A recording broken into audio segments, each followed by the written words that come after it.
আসসালামু আলাইকুম রহমতুল্লাহি ওয়া বারাকাতুহু। কবর জিয়ারতের নিয়ম কি? অনেকেই কবর জিয়ারতের ক্ষেত্রে নিয়ম কানুন ওনারা জানতে চান। কবর জিয়ারতের নিয়মটা কি? জি, আমি আপনাদেরকে বলে দিচ্ছি। কবর জিয়ারতের নিয়ম হচ্ছে, প্রথমে আপনি গিয়ে সালাম দিবেন, আসসালামু আলাইকুম ইয়া আহলাল কুবুর মিনাল মুসলিমিন ওয়াল মুসলিমাত, এইভাবে সালাম দিবেন। সালাম দেওয়ার পরে আপনি সূরা ফাতিহা বিসমিল্লাহ সহ একবার পড়বেন, সূরা ইখলাস বিসমিল্লাহ সহ 3 বার পড়বেন এবং দুরূদ শরীফ পড়বেন। এরপরে চারকুল পড়বেন। চারকুল পড়তে কি? কুল ইয়া আইয়ুহাল কাফিরুন, কুল হুয়াল্লাহু আহাদ, কুল আউযু বিল ফালাক, কুল আউযু বিন নাস, এভাবে চারকুল পড়বেন। এরপরে আয়াতুল কুরসি পড়বেন। পড়ার পরে আপনি দোয়া করে দিবেন।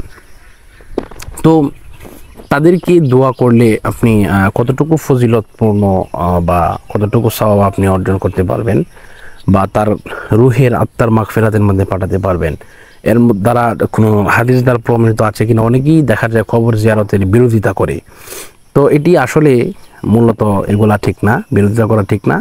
আল্লাহ রাসূল সাল্লাল্লাহু আলাইহি ওয়াসাল্লাম প্রথম স্তরে, প্রথম যুগে উনি কবর জিয়ারতকে নিষেধ করেছিলেন, কারণ মানুষ এখানে গিয়ে বিভিন্ন ধরনের কান্নায় ভেঙে পড়ে বা বিভিন্ন ধরনের অবস্থার মধ্যে জড়ায় পড়ে, যেটা ইসলামের মধ্যে যেটা জায়েজ নেই, এরকম অবস্থার মধ্যে জড়ায় পড়ে।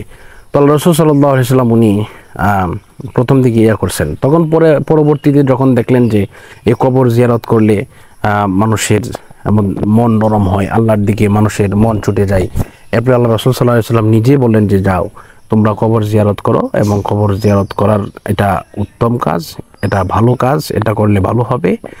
এই সমস্ত কথা আল্লাহ রাসূল সাল্লাল্লাহু আলাইহি ওয়াসাল্লাম বলেছেন উম্মতের জন্য। এজন্য যারা কবর জিয়ারতকে নিষেধ করে, এটার হাদিস আছে, এটা আগের, এটার বিলুপ্ত হয়ে গেছে, পরবর্তীতে আবার এটার ব্যাপারে বলা হয়েছে যে করা যাবে। এজন্য কবর জিয়ারত করবেন, বেশি বেশি আল্লাহর কাছে দোয়া করবেন। বিদায় নিচ্ছি। আসসালামু আলাইকুম রহমতুল্লাহি ওয়া বারাকাতুহু।